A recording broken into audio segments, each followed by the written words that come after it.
¿Por qué la sociedad necesita criminólogos? Probablemente te hayas preguntado alguna vez de qué manera se puede eliminar la delincuencia en tu país o al menos reducirla. Por si no me conoces, me llamo Lucía Ruiz y soy criminóloga y divulgadora de contenido en Rincón Criminológico, mi proyecto profesional en redes sociales desde 2019. Y hoy vengo a contarte una historia, concretamente la historia de por qué estudié criminología y de qué manera llegué a entender que prácticamente cualquier situación del día a día tiene algo que ver con esta ciencia.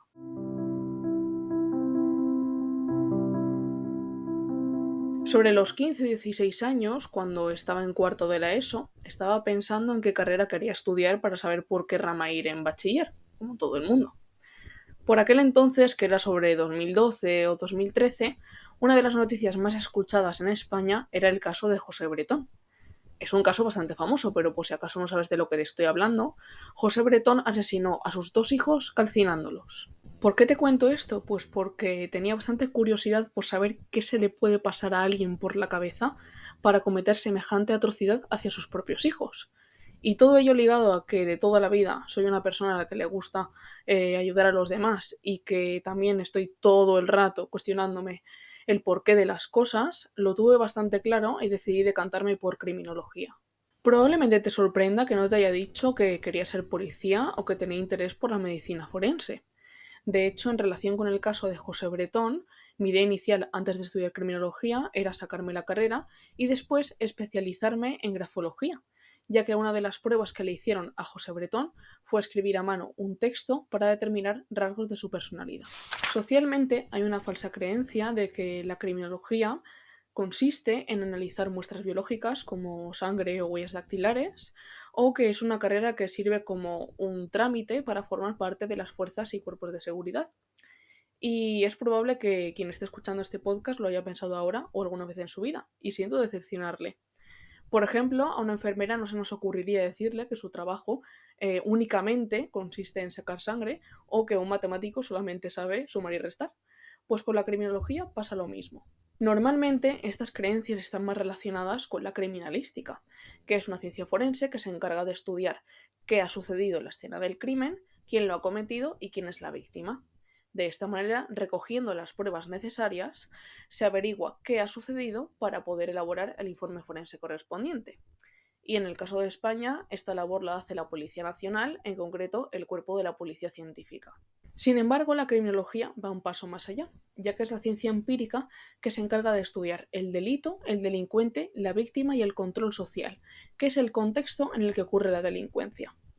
Por lo tanto, los criminólogos, para poder estudiar todo esto, a diferencia de la criminalística que se pregunta qué ha pasado, quién ha sido y cómo ha sucedido, la criminología se pregunta por qué ha sucedido este delito.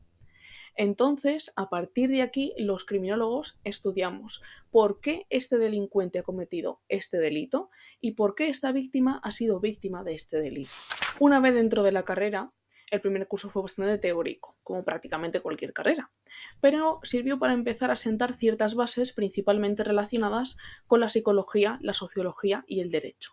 Personalmente, segundo fue súper importante para empezar a entender mi objetivo que te comentaba al principio, el por qué una persona puede llegar a delinquir y cometer barbaridades. A partir de este curso, mi forma de ver el mundo cambió radicalmente, ya que nunca antes me había parado a pensar realmente en las causas de por qué una persona puede llegar a delinquir. En este curso aprendí que todas las personas actuamos de determinada manera por nuestro contexto y nuestras circunstancias, y el delinquir también entra dentro de esto. Para poder analizarlo, los criminólogos y criminólogas diferenciamos entre factores de riesgo y factores de protección. ¿Qué quiere decir esto? Pues los factores de riesgo son aquellos aspectos que aumentan las probabilidades de delinquir y los factores de protección son aquellos aspectos que disminuyen dichas probabilidades. Además, también distinguimos entre aspectos biológicos y sociales de la persona, ya que ambas cuestiones afectan de una manera u otra. Por ejemplo, tener una patología o un trastorno mental puede ser un factor de riesgo, pero el acceder a un buen sistema de salud y el seguir un adecuado tratamiento puede ser un factor de protección. Y otro ejemplo puede ser pues que el pertenecer a una clase social media o alta puede ser un factor de protección, pero precisamente el tener ese poder económico y social puede permitir ciertas conductas delictivas, como por ejemplo pagar por tener un bebé mediante vientres de alquiler o cualquier caso de corrupción que se te pueda venir a la mente.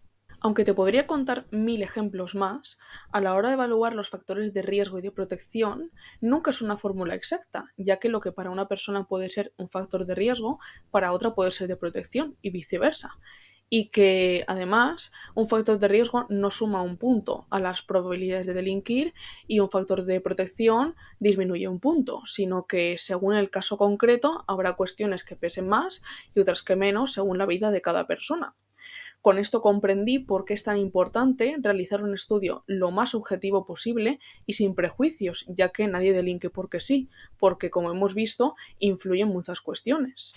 Probablemente en este punto haya muchas personas a las que les haya explotado la mente y les haya hecho pensar en cómo ven socialmente a los delincuentes, lo cual me representa porque me pasó algo parecido. Existe una concepción generalizada que deshumaniza a los delincuentes, cuando nadie, y menos los criminólogos y criminólogas, debemos dejar de entender que también son personas, al igual que el resto de la sociedad. De hecho, a partir de ver el mundo de esta manera, he podido comprender mejor a los demás, ya que nadie actúa porque sí, sino que todos tenemos una historia de vida detrás. Así que recomiendo a todo el mundo hacer este ejercicio porque a mí me ha ayudado a mejorar el cómo relacionarme con los demás. Al llegar a tercero, aunque mi concepción del mundo estaba cambiando radicalmente, descubrí en la asignatura de victimología que estos factores de riesgo y de protección también pueden aplicarse a las víctimas. De todas formas, te recuerdo que siempre hay que estudiar el caso concreto. De esta manera, para los criminólogos y criminólogas, objetivamente hablando, el estereotipo social de delincuente y de víctima no existe, ya que si únicamente nos centrásemos en ver si una persona encaja o no en lo que la sociedad cree, muchas personas no entrarían en lo que se piensa que es un delincuente y una víctima. Por esto y por otras cuestiones, hay delincuentes y víctimas que les cuesta reconocerse como tal, incluso habiéndose juzgado su caso. En este curso también tuve una asignatura sobre prevención y tratamiento de la delincuencia, que me sirvió para saber qué medidas pueden establecerse en según qué contextos para evitar o reducir la delincuencia que se produce. Por ejemplo, medidas de prevención y detección del bullying en las escuelas o proyectos enfocados a mejorar la reinserción social de los delincuentes en prisión. Aquí se abre un gran melón, ya que si los criminólogos y criminólogas somos profesionales especializados en prevenir y reducir la delincuencia, podemos trabajar en muchísimos ámbitos, es decir, en cualquier ámbito que se te ocurra donde pueda surgir delincuencia o que tenga relación con ella, como los centros de menores, oficinas de atención a víctimas, impartiendo formaciones o en asesorías. Sin embargo, por la cantidad de mitos y desconocimiento de nuestra profesión, se hace muy difícil hacerse un hueco en el mundo laboral. Sin ir más lejos, el propio Ministerio del Interior reflejaba su ignorancia en un tuit el pasado 15 de agosto. Así que si hasta las propias administraciones públicas siguen perpetuando la desinformación, todavía queda un muy duro camino por recorrer hasta que se nos reconozca profesionalmente.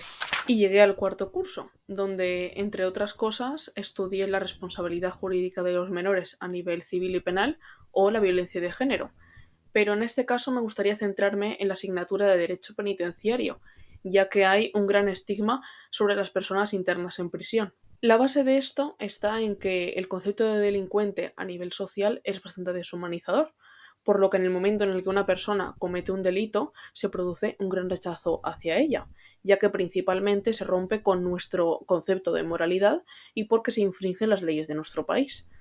Por supuesto, todo acto tiene una consecuencia, por lo que debe haber una sanción proporcional al delito cometido. La deshumanización del delincuente ayuda a que la sociedad tenga un sentimiento de venganza y un gran deseo de que el delincuente sufra y de que le caiga la pena más dura.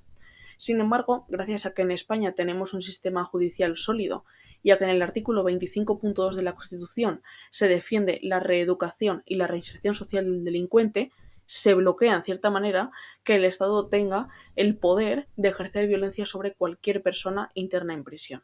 Es muy probable que cualquiera que esté escuchando haya tenido esta sensación con las noticias más mediáticas de nuestro país. Hasta yo mismo lo he sentido, tanto antes como después de estudiar criminología. Esto es totalmente normal, ya que históricamente la delincuencia se ha castigado de la manera más dura posible desde los inicios de las primeras civilizaciones, como la famosa ley del talión, el ojo por ojo, diente por diente, pasando por la Inquisición y hasta penas que se imponen a día de hoy de manera internacional, como la cadena perpetua o la pena de muerte. Por lo tanto, la forma que tiene la sociedad de relacionarse con la delincuencia es desde la dureza más extrema. Pero ¿alguna vez te has parado a pensar de qué sirve ejercer tanta violencia en contra de los delincuentes? Prácticamente cualquier persona a la que le he preguntado sobre esto me ha dicho que para que esas personas no lo vuelvan a hacer nunca más. Y lo siguiente que suelo preguntar es, ¿y el ejercer esa violencia hacia los delincuentes va a hacer que la delincuencia se reduzca?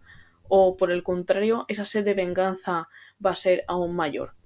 Y si permitimos que el Estado sea quien ejerza toda esa violencia, se convertiría automáticamente en un asesino o torturador y por lo tanto iría en contra de sus propias leyes.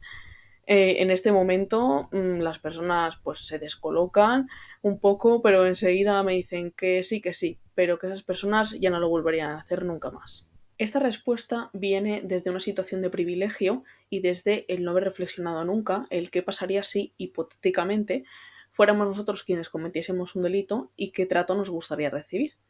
Por eso es más fácil empatizar antes con la víctima que con el agresor, ya que ante una situación nos reconocemos antes como una víctima. Pero ahora me gustaría lanzar una reflexión. Los delincuentes, a su vez, son víctimas de su propio contexto y sus circunstancias, las cuales les facilitan el actuar de una determinada forma. Para ir finalizando, espero que el mensaje te haya quedado bastante claro, y es que la criminología busca principalmente la prevención y el tratamiento de los delincuentes y de las víctimas, teniendo en cuenta su contexto y sus circunstancias en todos los niveles. Desde mi punto de vista profesional, una de las formas más cruciales para concienciar a la sociedad sobre el impacto de la delincuencia es empezar desde las edades más tempranas a educar de manera integral, básicamente, en habilidades sociales y en gestión y resolución de conflictos. Esto implica a la salud mental, la cual juega un papel importantísimo. Si actualmente se llevasen a cabo este tipo de medidas, dentro de unos años veríamos una importante reducción de la población penitenciaria, es decir, menos reclusos en prisión y, por lo tanto, menos víctimas de delitos. En conclusión, hagamos saber que la actuación de la criminología urge. Muchas gracias por escucharme. Si te ha gustado, dale a me gusta, compártelo y coméntame qué te ha parecido. Nos vemos en el siguiente capítulo.